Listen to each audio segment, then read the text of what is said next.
অসম্ভব হলো সম্ভব, চেন্নাইকে 27 রানে হারিয়ে শেষ চারে জায়গা করে নিল বেঙ্গালুরু।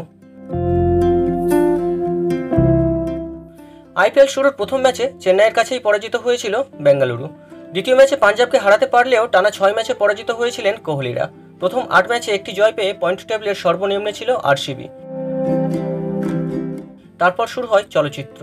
পরপর 6 ম্যাচ জিতে পয়েন্ট টেবিলের সমীকরণকে বদলে দিয়ে ঘরের মাঠে শেষ ম্যাচে চেন্নাই সুপার কিংসকে হারিয়ে আইপিএলের প্লে অফে উঠল royal Challengers Bengaluru. King Kohli করলেন রেকর্ড। বেঙ্গালুরুর এম চিন্নাস্বামী স্টেডিয়ামে 89টি ইনিংসে 3000 রানের মাইল ফলক স্পর্শ করেন তিনি। ম্যাচে প্রথম ব্যাট করে 20 ওভারে 5 উইকেট হারিয়ে 218 রান করে বেঙ্গালুরু। 17 বলে 38 রান করে অপরাজিত থাকেন ক্যামেরন গ্রিন। কোহলি করেন 29 বলে 47 রান। অর্ধশত রান করেন অধিনায়ক ফ্যাফ ডুপ্লেসি।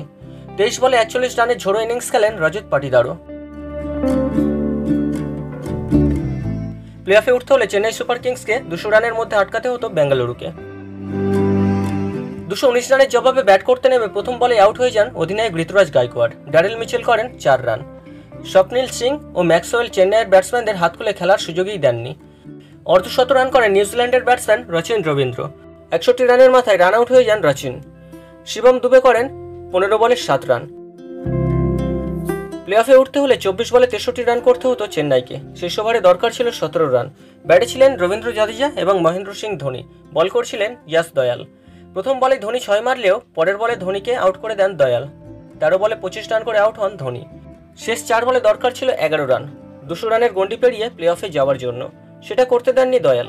শেষ পর্যন্ত 191 রানে শেষ হয় চেন্নাইয়ের ইনিংস। 42 রানে অপরাজিত থেকেও দলকে জেতাতে পারেননি জাদেজা। 27 রানে জিতে প্লে অফে ওঠে বেঙ্গালুরু। জয়ের ফলে বেঙ্গালুরুর পয়েন্ট হয় 14। চেন্নাইয়ের সমান পয়েন্ট হলেও নেট রান রেটের বিচারে প্রথম 4 পাকা হয় কোহলিদের। শেষ ম্যাচ ছেড়ে আইপিএল থেকে বিদায় নিতে হলো গতবারের চ্যাম্পিয়ন মহেন্দ্র সিং ধোনিদের।